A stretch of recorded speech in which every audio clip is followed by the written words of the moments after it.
여러분, 신앙생활이라고 한다면 어떤 것을 말씀하시겠습니까? 신앙생활이 무엇입니까? 라고 묻는다면 신앙생활은 이겁니다, 이렇게 당당하게 이야기할 수 있는 것이 무엇이 있을까요? 저도 중학교 2학년 때부터 신앙생활을 하면서 또 신학을 공부하고 또 이렇게 목사가 되었지만, 지금 또 저에게 목사님, 신앙생활이 뭡니까? 라고 묻는다면 저도 한마디로 분명하게 확신차게 좀 이야기하기가 좀 머뭇거려요. 왜냐하면 신앙생활이라고 하는 것이 너무너무 다양하고 또 많은 모습들이 있기 때문에 그렇습니다. 예배 잘 드리는 것이 신앙생활 잘하는 것인가? 기도 열심히 하는 것이 신앙생활 잘하는 것인가? 아니면 교회에서 직분을 가져서 맡겨진 사역들을 최선을 다해서 감당하는 것이 신앙생활 잘하는 것인가?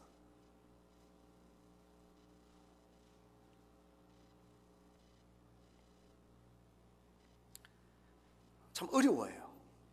신앙생활 잘한다고 하는 것이 참 어렵습니다. 어떤 목사님이 신앙생활을 한 문장으로 이렇게 표현을 했습니다. 우리가 열심히 기도하는 것은 비 내리기를 위해서 기도하는 건데, 신앙생활은 기도한 후에 우산을 들고 밖으로 나가는 것이다, 그렇게 이야기하는 거예요. 참 깊은 생각을 하게 만드는 그런 말씀이에요. 우리는 지금까지 신앙생활을 하면서 많은 것을 배웠습니다. 또 신앙의 모든 활동과 또 모습을 통해서 참 많이 익숙한 부분들이 많이 있습니다. 그런데 과연 어떤 것이 신앙생활인가?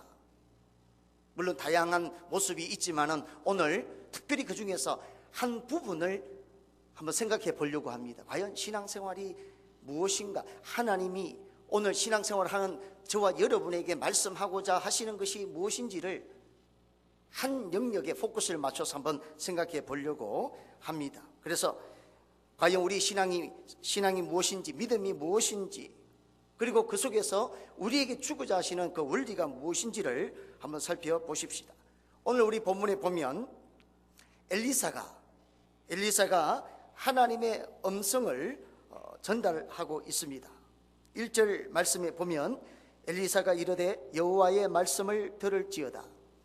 여호와께서 이르시되 내일 이맘때 사마리아 성문에서 고운 밀가루 한 서알을 한 세겔로 매매하고 보리 두 서알을 한 세겔로 매매하리라 하셨느니라.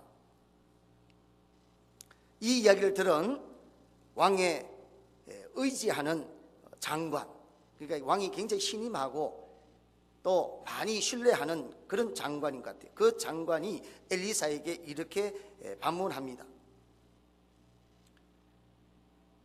내일 이맘때 사마리아 성문에서 고운 밀가루 한 서알을 한 세겔로 매매하고 보리 두 서알을 한 세겔로 매매하리라. 어떻게 그런 일들이 가능할 수 있는가? 오늘 말씀에 나타난 표현 그대로 인용한다면 여호와께서 하늘에 창을 내신들 어찌 이런 일이 있으리요? 불가능하다, 이 말입니다. 하나님이 아니라 하나님의 할아버지가 온다 할지라도 불가능하다, 그런 일이 있을 수 없다라고 하는 것을 이야기하고 있어요. 사실 북이스라엘 사마리아 이 성은요, 그 당시 어떤 상황 속에 있느냐면 절대절명의 상황에 있어요. 아람 왕 베나닷이 북이스라엘 수도 사마리아를 포위합니다. 여러분, 전쟁을 하면 전쟁에 있어서 여러 가지 전략들이 있지 않겠습니까? 단순간에 짧은 시간에 점령해서 전쟁을 끝내려고 하는 전략이 있는가 하면 좀 장시간을 할애해서 피해를 최소화시키고 그러면서 쉽게 점령할 수 있는 방법도 있지 않겠습니까? 바로 아람 왕 벤하닷이 바로 후자를 선택했어요. 그래서 성을 포위하고 난 이후에 성으로 하여금 어떤 물자도 들어가고 나갈 수 없도록 보급품을 차단하고, 그래서 서서히 성 안에 있는 사람들이 굶주려서 죽게 하도록, 그래서 두 손을 들고 항복해서 이 전쟁에서 승리할 수 있도록 그렇게 전략을 짠 겁니다. 그래서 하루가 가고 이틀이 가고 일주일이 가고 시간이 점점 흐르면 흐를수록 이 성에는 먹을 것이 없어요. 더 이상 버틸 수가 없습니다. 그래서 급기야 어떤 상황까지 이렇게 되었냐면, 왕이 지나가는데 한 여인이 도움을 요청합니다. 왕이시여 도와주소서. 무슨 일이냐고 물으니까 다른 것이 아니라 먹을 것이 너무너무 없어서 자식들을 잡아먹자고 상의하고 약속을 했는데, 내 자식은 잡아먹었는데 그 다음에는 상대 자식을 잡아먹으려고 하니까 약속을 어겼다는 거예요. 그러니 왕이 그 이야기를 듣고 참담한 마음을 숨길 수가 없어요.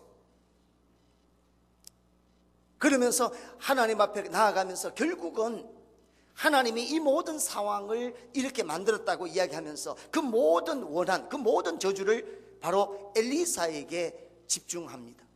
그래서 엘리사가 그의 몸에 그 목이 붙어 있으면 바로 내가 화로라 그렇게 이야기하면서 반드시 이 엘리사를 죽이겠다.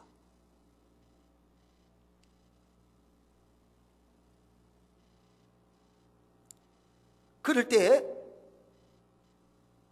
이런 상황에 먹을 것도 없고 또 있다 할지라도 그 가격이 천정부지로 올라가는 그런 상황 속에서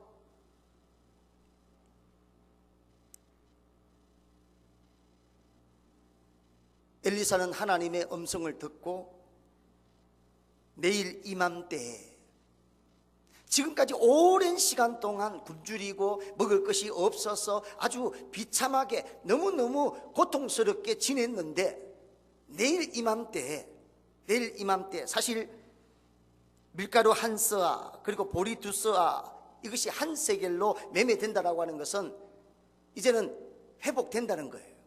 먹을 것이 문제없게 되어진다라고 하는 그 의미입니다. 그런데 일반 상식적으로 생각하면 이게 있을 수 없는 거예요. 지금 매매되고 있는 상황을 보면요, 나귀 머리 하나가 은 80세겔에 매매됩니다. 나귀 머리 하나가. 사실은 나귀 머리는 부정한 그런 동물의 부분이기 때문에 사람들이 먹지 않습니다. 그런데 그 나귀 머리 하나가 은 80세겔, 은 1세겔이 노동자 이 5일 동안 일해서 벌어들이는 그 임금이 1세겔입니다. 그러니까 우리가 계산을 해보면 하루에 좀 많이 받는다 생각해서 한 100불 정도 노동자가 받는다면 거의 4만 불 정도 되는 그 금액이 바로 나귀 머리의 이 가격이에요. 그리고 비둘기 똥 4분의 1갑, 비둘기 똥 4분의 1갑, 은 5세겔이에요. 2,500불 정도. 여러분 생각해 보세요. 먹지도 않는, 먹을 수조차 없는 그런 상황에 있는 음식들을, 그런 것들을 돈 주고 그렇게 산다라고 생각해 보세요. 다른 물품들은 오죽하겠습니까? 얼마나 그 상황이 극심하고 얼마나 그 상황이 정말 힘들고 어려운 상황인지를 간접적으로 보여주는 그런 대목이라고 할 수가 있습니다. 그런데 엘리사가 그런 이야기를 하는 거예요. 내일 이맘때 정상적으로 되어질 것이다.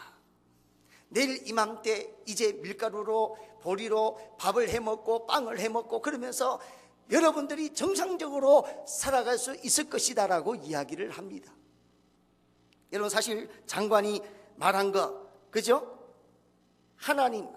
하나님이 하늘의 문을 여신들 어떻게 이것이 가능하겠냐고 하는 게 어떻게 보면 지극히 상식적이고 사실적이에요. 그렇지 않습니까? 지금 이런 상황 속에서 어떻게 천지가 개벽하지 아니한 그런 사건이 회복되어질 수 없어요. 그런데 엘리사가 그에게 말합니다. 내가 내 눈으로 보리라. 이 사건을 직접 내 눈으로 목격하리라. 그리고는 그러나 그것을 먹지는 못하리라. 무슨 말입니까? 하나님이 엘리사를 통하여 말씀하시고자 하는 것이 무엇일까요? 여러분, 하나님의 말씀은요, 능력입니다. 하나님의 말씀은 능력이에요. 하나님의 말씀은요, 권세입니다. 하나님 말뿐 아니라 이 땅에 살아가는 데 있어서 우리에게도 하나님의 말씀이 권세가 있고 능력이 있듯이 우리의 말에도 권세와 능력을 주셔서 이 땅에 살아가는 가운데 바른 믿음 생활을 할 뿐만 아니라 이 말을 통해서 하나님의 능력을 경험하도록 은혜를 베풀어 주세요. 여러분, 그 장관이 그가 말한 대로 되어졌어요. 2절 보면 여호와께서 하늘에서 창을 내신들 어찌 이런 일이 있으리요. 그는요, 하나님은 하늘문을 여시는 그런 분이라고 하는 것을 알았어요. 여러분, 성경에도 그런 유사한 표현들이 많이 나와 있습니다. 창세기 8장에 보면은 노아가 홍수를 만났을 때 40주 야로 비가 하늘에서 쏟아집니다. 그럴 때 비가 그치면서 그때 표현한 내용이 바로 그거예요. 하늘에 창문이 닫히고 그랬습니다. 하늘에 창문이 있다라고 말씀하여. 그리고 시편 78편 23절에 보면 그가 위의 궁창을, 위의 하늘을 명령하시며 하늘 문을 여시고 그렇게 말씀합니다. 그리고 말라기서 3장 10절에 보면 만군의 여호와가 이르노라 너희의 온전한 11조를 창고에 들여 나의 집에 양식이 있게 하고 그것으로 나를 시험하여 내가 하늘 문을 열고 너희에게 복을 살 곳이 없도록 붙지 아니하는가 보라. 하늘문에 대해서 성경은 다양하게 표현합니다. 그래서 이 장관이 하늘문이라고 언급하는 것을 볼 때 하나님의 일하심의 통로가 바로 그런 하늘문을 열므로 인해서 일하시고 복을 더하시고 은혜를 베풀어 주신다라고 하는 것을 잘 알고 있었습니다. 그런데 그가 그렇게 말했어요. 근데 놀라운 것은 진짜로 그가 말한 대로 그렇게 되어졌습니다. 여러분, 신기하지 않습니까? 하나님의 종이 그렇게 말씀하셨는데 또 자기가 하나님인들 어떻게 하늘에 창을 내어서 이런 일이 있을 수 있느냐라고 하니까 그 말대로 그대로 되어집니다. 되어져요. 여러분, 하나님은요, 놀라운 하나님만이 하실 수 있는 방법을 통해서 바로 엘리사가 한 그 말, 그 장관이 반응한 그 말에 대한 분명한 결과를 여기에서 성취시키십니다. 성문 어귀에 나병 환자 4사람이 있습니다. 오늘 우리 말씀 3절 이후에 보면은 그 내용이에요. 성문 어귀에 나병 환자 4사람이 있는데 그들끼리 말합니다. 우리가 어찌해서 여기서 죽기만을 기다릴 수 있겠느냐? 무엇인가 해야 되지 않겠는가? 성읍으로 들어가면 그곳은 굶주림이 있기에 결국 죽을 것이다. 그리고 여기에 머물려고 하면은 결국 여기 있다가 죽을 것인데, 하지만 아람 군대에 가서 우리가 항복하자. 만약에 그들이 우리를 죽이면 죽을 것이요 또 살리면 살 것이 아니냐. 그렇게 의기를 투합하고 난 이후에 해가 질 무렵에 그들은 아랍진에 가게 됩니다. 그래서 항복하기 위해서 아람진에 있는 그 장막터에 가서 장막을 덧쳐서 안에 봤는데 보니까 사람들이 한 사람도 없어요. 장막들은 무수히 있는데 그 장막 문을 열고 보니 그 안에 사람들이 아무도 없습니다. 하지만 그 속에는 그 수많은 사람들이 먹었던 음식들, 앞으로 먹을 양식들, 은, 금, 보화, 의복들, 그런 것들이 가득 차 있어요. 수많은 장막들이 있는데 그런 것들이 가득 찹니다. 순간적으로는 앞이 보이지 않고 어떻게 하면 이것을 다 내 것으로 만들 수 있을까? 그것을 취해서 숨기고 했는데 어느 한 사람이 이야기합니다. 우리들만 이것을 먹고 취하면 우리가 벌을 받을 것이다. 이 소식을 사마리아 성에 가서 알리자. 그래서 그들이 사마리아 성에 갑니다. 이래서 저래서 아람 군대에 지내는 사람들이 아무도 없고 먹을 것이 가득 차 있고 은금 폐물들이 있고 의복들이 있으니까 가서 우리가 취하자라고 하니까 사람들이 믿지 않습니다. 왕이 믿지 않습니다. 그러다가 부하 중에 한 사람이 말이 5필이 있는데 속은셈 치고 사람들을 보내서 한번 정탐을 해보지요. 그래서 사람들을 보냈는데 정말로 그런 거예요. 정말로 그런 거예요. 그래서 가서 아람 군대 사람들이 다 놓고 간 음식들, 은금, 의복들을 다 가지게 되어지는 거예요. 우리 16절 말씀 같이 한번 읽어볼까요? 16절 말씀 7장 16절입니다. 시작. 백성들이 나가서 아람 사람의 진영을 노략한지라 이에 고운 밀가루 한 스아에 한 세겔이 되고 보리 2스아가 한 세겔이 되고 여호와의 말씀과 같이 되었고, 정확하게 엘리사가 이야기한 내용대로 이렇게 되어졌어요. 왜 굳이 이것을 표현을 했을까요? 여러분, 우리가 내뱉는 이 말이요, 아무 의미 없는 그런 말인 것처럼 보여도 이 말에 능력이 있습니다. 하나님은요, 우리가 내뱉는 이 말을 통해서 우리 하나님은 일하시는 분이세요. 일하는 분이세요. 그래서 말에는 권세가 있습니다. 그래서 하나님이 아람 군대를 착각해서 전부 다 두려움을 떨게 해서 도망가게 만들었어요. 왜? 말에는 능력이 있는데 그 말의 능력을 우리 하나님께서 어떻게 보이셨냐고 하면은 바로 6절 말씀이에요. 6절 말씀 같이 한번 볼까요? 6절 말씀 시작. 이는 주께서 아람 군대로 병거 소리와 말소리와 큰 군대의 소리를 듣게 하셨으므로 아람 사람이 서로 말하기를 이스라엘 왕이 우리를 치려하여 헷 사람의 왕들과 애굽 왕들에게 값을 주고 그들을 우리에게 오게 하였다 하고, 아람 군대의 사람들이 가만히 있다 보니까 갑자기 병거 소리, 말 소리, 큰 군대의 소리가 들려오는 거예요. 그래서 그들이 생각하기를, 이스라엘 왕이 헷 사람들의 왕들, 애굽의 왕들을 돈을 주고 도움을 요청해서 이 연합군들이 합세해서 우리를 공격한다라고 착각을 하게 된 거예요. 여러분, 하나님의 일하심은요, 때로는 이 착각의 방법을 사용하셔서 일하십니다. 하나님이 역사하시는 방법은요, 뭐 크게 하나님이 하늘문을 열고 바다를 가르고 하늘에서 불기둥이 나타나고 하는 그런 일도 하지 않고, 단순히 하나님이 두려움만 주면요, 그 두려움 때문에 열길로 도망가는 그런 역사가 일어나요. 하나님이 일하시는 거 보면 참 신기합니다. 바로 아람 군대가 그렇게 해서 도망가 버린 거예요. 수많은 그 장막들을 두고 음식들과 또 자신들이 가지고 온 모든 폐물들을 다 두고 다 도망간 거예요. 그래서 이스라엘 백성들은 그것을 다 취하게 되는 거예요. 놀랍지 않습니까?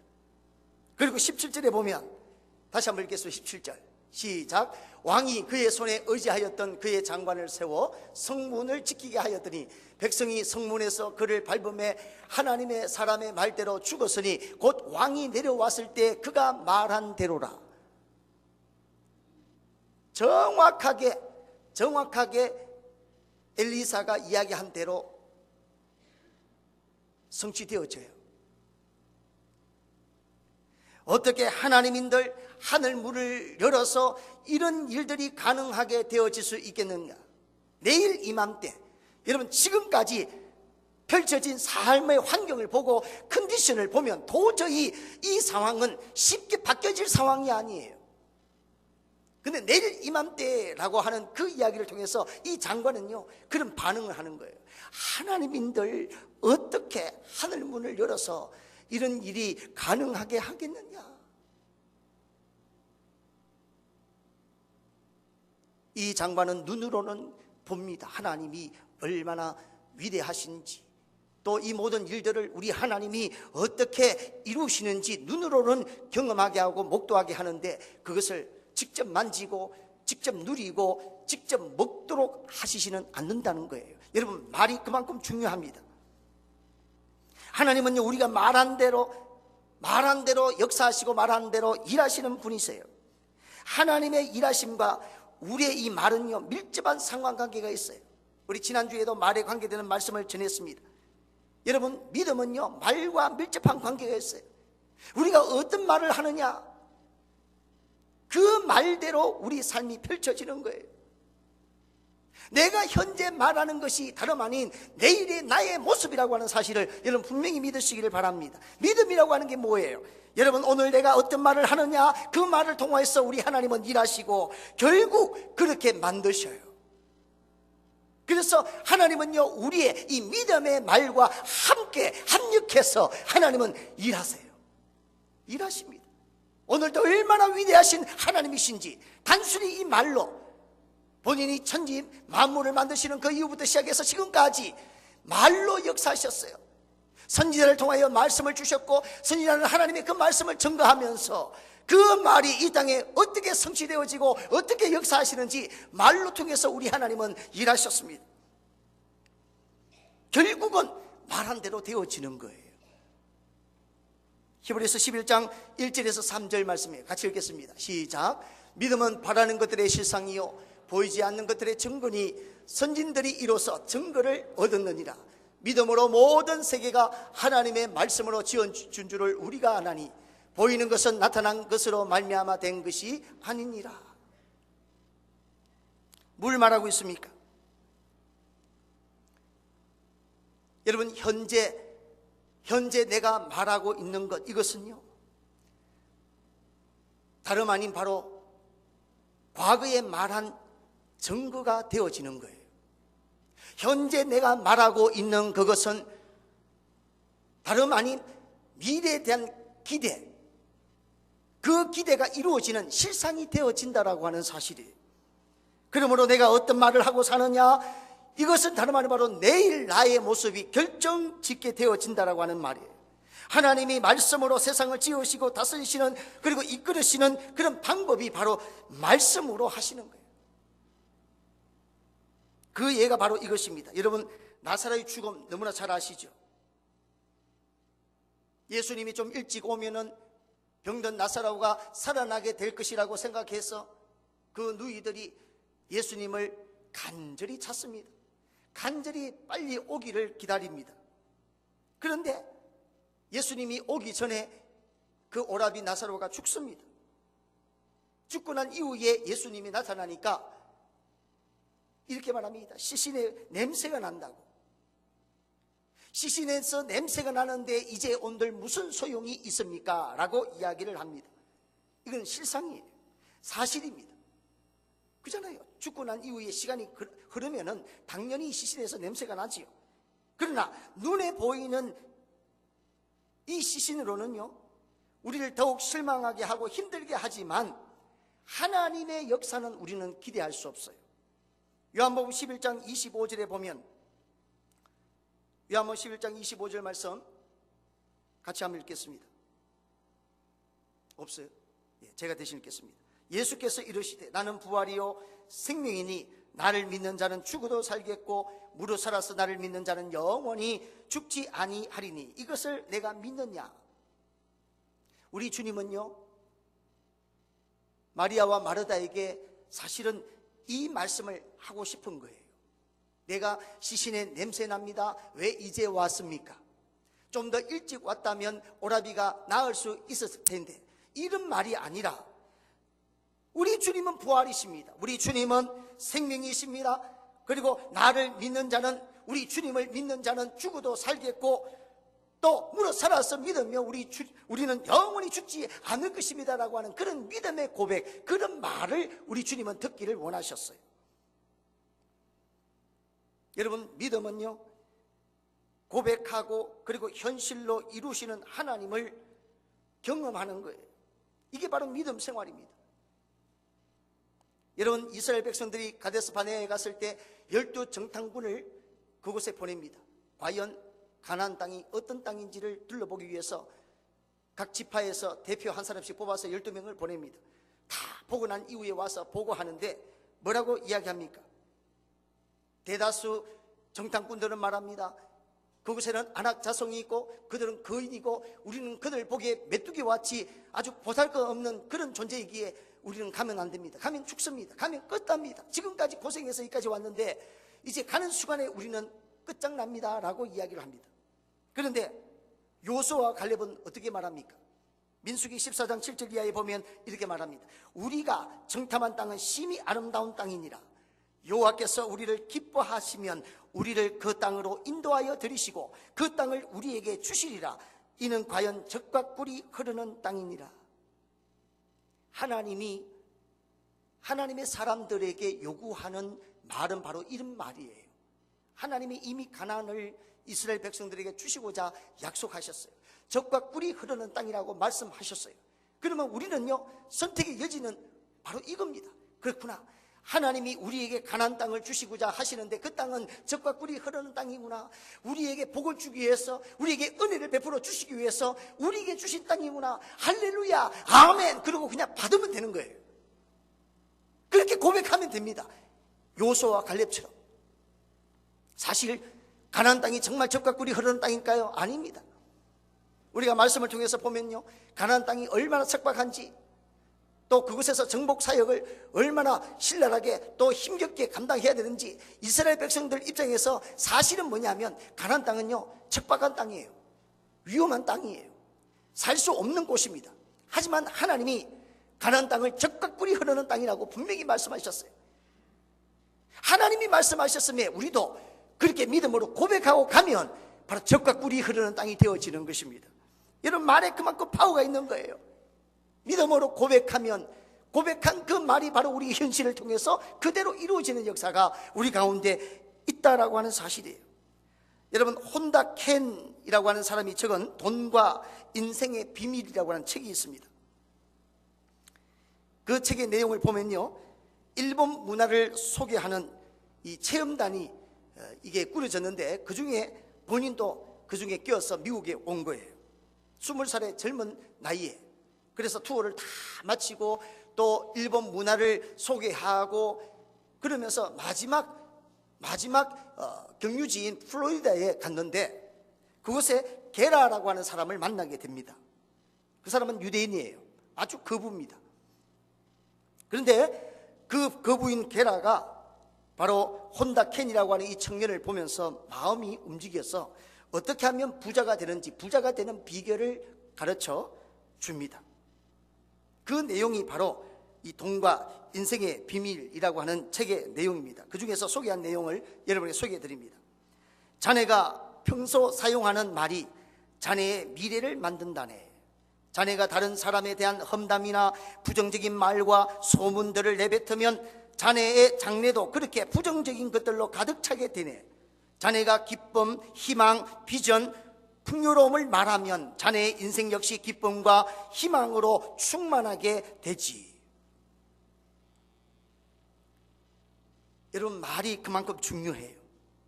우리가 믿음 생활을 한다라고 하는 것은 다른 것이 아니라 어떤 말을 하고 살아야 되는가, 또 다른 표현이에요. 근데 여러분, 말만 하면 됩니까? 아니에요. 여기서는요, 이 말이 중요한데 이 믿음과 말이 굉장히 상관관계가 있는데 그냥 말만 하라고 하는 게 아닙니다. 여러분, 이 말에는요, 내 몸을 드리는 희생적 결단이 필요합니다. 이 말에는요, 절대적으로 상대에 대한 신뢰하는 마음이 필요해요. 내 목숨이 없어진다 할지라도, 끝난다 할지라도 내 말은, 또 내 이 고백은 힘이 있기 위해서는, 능력이 있기 위해서는 바로 상대를 절대적으로 믿는 믿음이 필요하다라고 하는 거예요. 여러분, 나야가라 폭포에서 한 사람이 외주를 타기 위해서 줄을 냈습니다. 수많은 사람이 움직합니다. 과연 이 나야가라 폭포 위를 외주를 타고 어떻게 해서 건너갈 수 있을까 구경하기 위해서 많은 사람이 운집합니다. 그 사람이 큰 장대를 가지고 외주를 타기 직전에 사람들에게 물어요. 제가 이 외주를 타고 나야가라 폭포를 잘 건널 수 있다고 생각하십니까? 잘 있을 것 같습니까? 라고 물어봤어요. 사람들이 Oh yeah, you can make it. 아주 큰 소리로 그렇게 이야기합니다. 할 수 있어. 당신 할 수 있을 거야. 그래서 그 사람이 외주를 탑니다. 큰 막대기를 들고 장대를 들고 균형을 잡으면서 외주를 탑니다. 아슬아슬하고 위기의 순간도 있었지만 결국은 건너갔어요. 그리고 다시 돌아와서 더 많은 사람이 모였습니다. 그리고 또 외칩니다.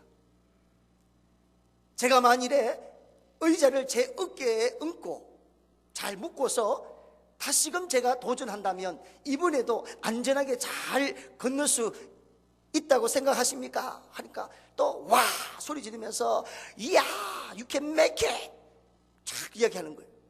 그리고는 의자를 어깨에 얹고 줄로 묶고 그렇게 해서 장대를 가지고 또 건너갔어요.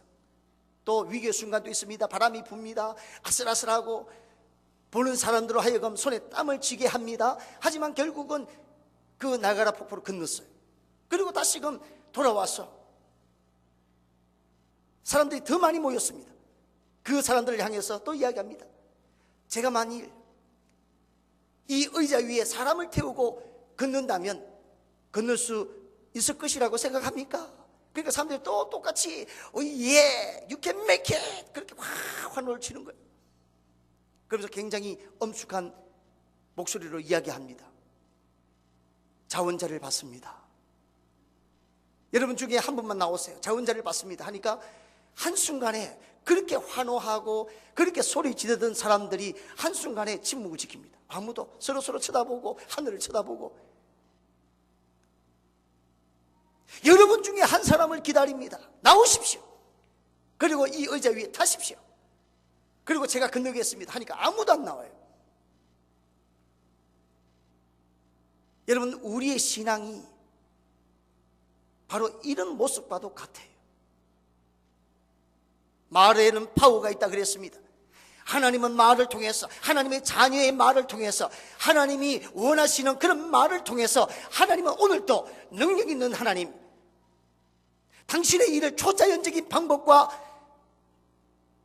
그 수단을 통해서 일하시는 하나님인 것을 우리에게 보여주시는데, 근데 그냥 말만 해서는 안 된다는 거예요. 그냥 말만 해서는 안 되고 내 생명까지도 내놓을 수 있는 절대적인 믿음이 필요하다는 거예요. 희생적인 그런 결단이 있는 믿음이 필요하다라고 하는 거예요. 오늘날 또 우리 예수님께서는 자신의 어깨에 의자를 올리시고 나가라 폭포를 건너기 위해서 자 누가 타지? 탈 사람 와 라고 우리에게 말씀하시는 것과 마찬가지. 우리는요 나와 상관없을 때는요 예수님 건너가실 수 있습니다. 예수님 의자 위에 그것도 괜찮습니다. 사람 태우고도 그것도 문제 없습니다. 그런데 그것이 내가 탄다라고 생각하니까 노 땡큐가 되는 거예요. 왜 우리가 신앙생활함에도 불구하고 하나님의 능력과 하나님의 역사가 우리 삶 가운데 일어나지 않는 것인지 아십니까? 바로 거기까지 가는 결단이 없기 때문에 그렇습니다. 말은 필요합니다. 말은 해야 돼요. 하지만 우리 주님께 모든 것을 드립니다. 바칩니다. 우리 주님이 가고자 하시는 그 길에 나도 가고 우리 주님이 하시고자 하는 그 일에 나도 하면서 걸어가겠습니다 라고 하는 담대한 결단이 필요하는데 우리는 그 결단이 없다는 거예요.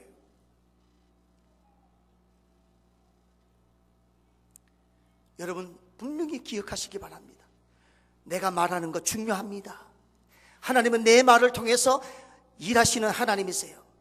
그리고 내 말이 곧 현재의 이 말이 곧 내일의 나의 모습이 되어진다라고 하는 것. 그렇기 때문에 여러분 믿음의 말을 하고 긍정적인 말을 하고 그리고 하나님이 말씀하신 그 말을 되뇌이면서 고백하고 살아가는데 그게 얼마나 중요하냐면 바로 내일이 나의 모습이 바로 그런 모습이 되어지기 때문에 중요한 거예요.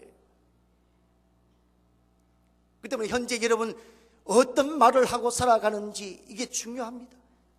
과거를 통해서 한번 돌아보세요. 과거에 말한 그 말에 대한 증거가 오늘의 나의 삶의 모습이에요. 그렇기 때문에 과거에 하나님이 나를 통해서 어떤 은혜를 베풀어 주셨는지 그 은혜를 우리가 기억하는 게 믿음이에요. 그리고 오늘 내가 말하는 그를 통해서 결국은 하나님이 앞으로 어떤 일을 이루실지 내 말대로 하나님이 어떤 방법을 통해서 이루실지 기대하고 살아가는 것, 이것이 바로 실상이고 곧 믿음이라고 하는 사실이에요. 저는 오늘 예배하는 여러분들이 바로 그런 믿음을 소유할 수 있기를 주의 이름으로 축원드립니다. 그래서 여러분, 미약하고 연약한 그런 존재가 아니라 내 말을 통해서 일하시는 하나님을 내 눈으로 직접 목도하면서 현재 나의 고백이 바로 미래 그대로 현실 속에서 실상이 되어지는 그런 삶으로 살아간다면 우리 삶이 얼마나 복되고 아름답고 귀한 그런 삶이겠는가. 오늘 이 예배 드리는 저와 여러분의 삶이 바로 그런 믿음을 통해서, 내 말이 그래서 중요한 거예요. 그 한마디 한마디 고백되어지는 그 말을 통해서 우리 하나님 오늘 또 일하고 계신다고 하는 것을 여러분 꼭 기억하셔서 말을 통해서 역사하시고 당신의 뜻을 이루시는 그 하나님, 그 하나님과 함께하는 여러분의 삶이 되어지시기를 주의 이름으로 축원드립니다. 기도하겠습니다.